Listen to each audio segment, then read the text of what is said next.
Everybody, this is Surfport, and today we're back again with Crusader Kings 3, and to make it for the first two episodes being only in 1066.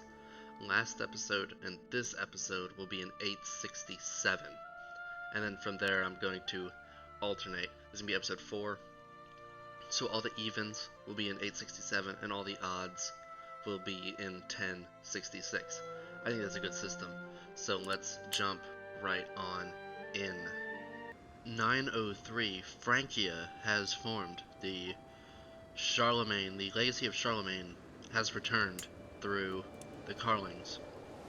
914, and I'll tell you what, it will be an absolute miracle if this thing survives into the year 1000. I'll tell you what, they're already in some debt, and their army is quite small. Not 10 years later, in 926, Germania has formed out of the fracturing of Francia. Both of them still have empire ranks, however, which should be pretty good. We'll see who does what and how it goes. 965, the Byzantines off to a good start here, getting all of Magna Graecia, Syracuse, and get some stations around the Mediterranean here and up into the Black Sea. So that's good to see. Usually these last games, the Islamic powers have done quite well for themselves. So we'll see if Europe can pull one out of the bag this time. 980 in the Kebarites, which if you don't know is a Jewish sect, is all the way down here in Romania, as you could say. Now I'm pointing this out because this is not that's not usual for them to be this far south. So that's pretty cool. 1021, Germania has Balkanized. Francia is making a little gains back. Sweden remains taking provinces from its homeland in Sweden all the way down to Hispania, all the way to the other side of the Mediterranean, or all the way to the other side of Hispania into the Mediterranean, and Valencia. Over in the Middle East, 1023, it looks like the Abbasids have Balkanized, and the Kingdom of Jerusalem, along with the Byzantines and the Empire of Francia, have taken places all along the Levant here, with Jerusalem even holding the Nile Delta, which is pretty interesting. Oh, and they're still going. There's a war on between the Tulanid Sultanate and the Kingdom of Jerusalem. So we'll see who comes out on top. They are currently losing by quite a bit, but we'll keep an eye on it and we'll see how this goes in the long term. Over here, 1025, massive war lost by the Frankians to the Iberian Sultanate right here. We'll see if they're able to keep this. The culture and religion goes against this Sultanate right here, so we'll see if they're able to keep it. In the religion department, Waldensian continues to grow up and down everywhere, and sadly for the Baltic peoples, Vitalist, the original religion of the region, appears to be almost dead now. In Scottish news, 1033, I don't know what this is. What is Flattenfer? Radar Fajal. That's pretty cool. What is going on? Oh, my bad. I was looking at houses. I apologize. It's still Scotland. Very nice. No change. False alarm. Also, Catholic Lotharingia. It's not Hearts of Iron. I don't know why they specified this change of ideology. Seems kind of odd, but at least they're being evangelist about it. They're putting it out. But it's their brand. 1037, Aquitaine has gained its independence. However, it is a sultanate ruled by a sultan here. We'll see if that continues to be the way things keep going. We'll see if his subjects revolt, or if his heir or any usurper will re-Christianize the kingdom. We'll just have to wait and see. 1052 in Scandinavia, Finland has taken the hegemony. We'll see if they continue to solidify and consolidate, or balkanize and fall apart under their vassals. Same with Scotland. Scotland is currently... Oh, it just became Ireland. Would you believe that? It would be crazy if... I've only seen Britannia formed under England, but if Ireland was able to form Britannia, that would really be something. But, okay, Scotland's still here, I guess. But, we'll see if they can unite the whole thing. It would be crazy for a green um, Britannia. 1058, it really didn't work out for Ireland. They lost it almost immediately. Iceland taking a lion's share of it, but the rest of the south here, primarily England, the England area, is just completely balkanized. 1063, in the religion department, the Lollards have shown up, and primarily they're here in the kingdom of Jerusalem. And the Nestorians. The Nestorians, that's particularly crazy, because the Nestorians usually start over here.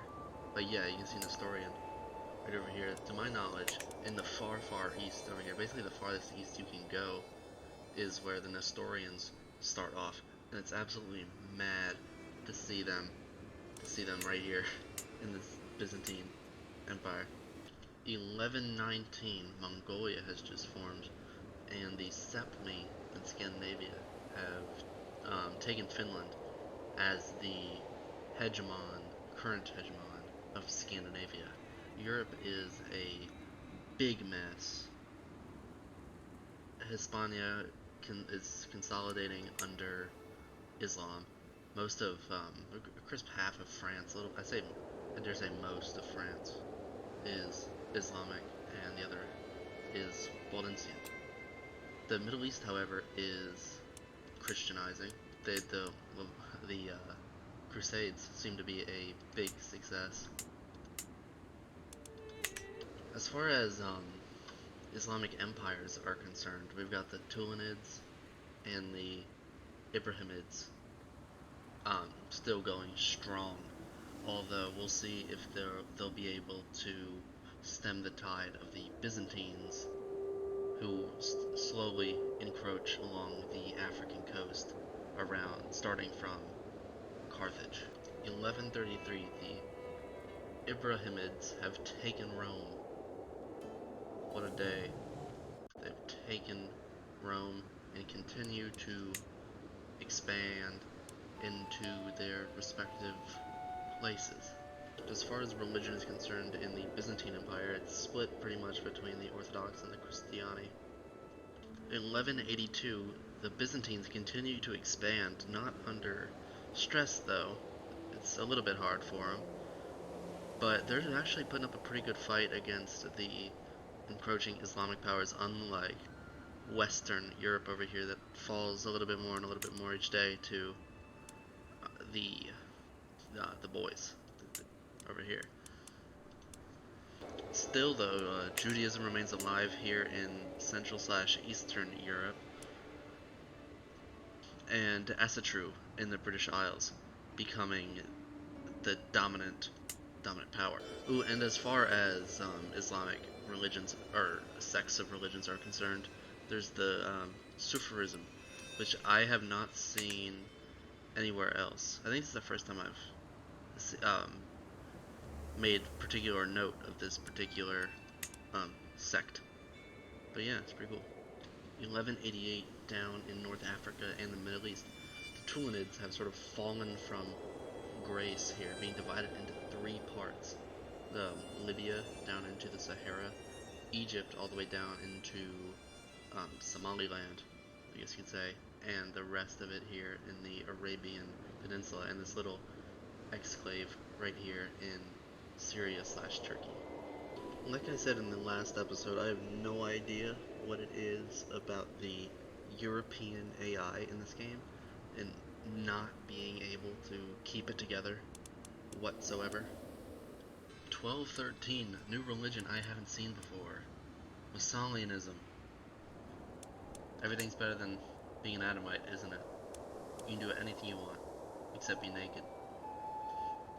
The Despotate of Syria making major gains in 1224 in the Middle East, stretching from central Turkey all the way down to like Hijaz.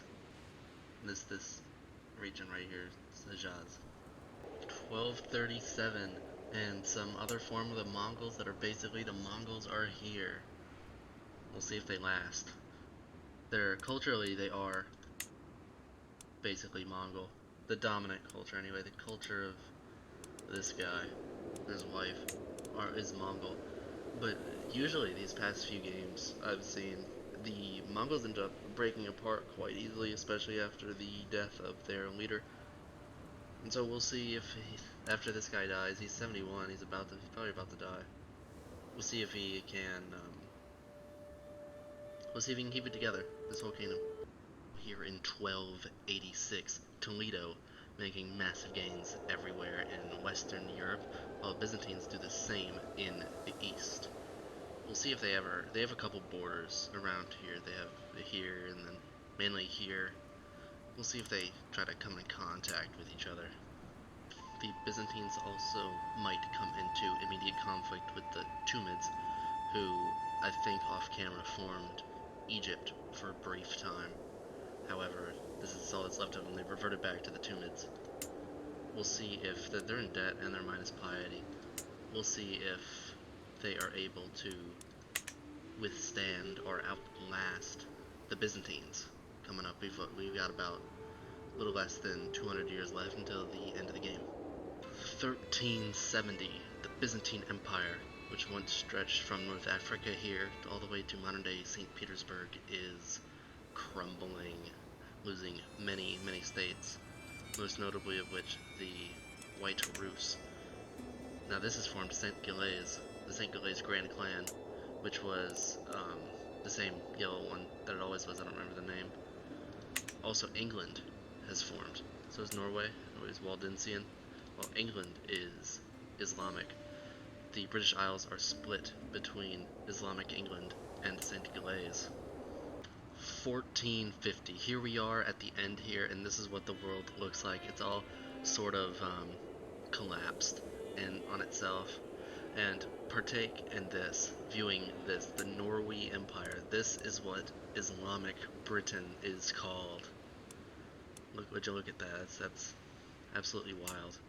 As far as religion is concerned, this is what it all looks like. They made it all the way up here. Christianity is basically extinct, except for right here. Coptic manages to survive, which is good for them. And that is about it. Yes, I hope you enjoyed this episode here today. I've been Surfort, and don't forget to like, favorite, share, subscribe, all of the good stuff.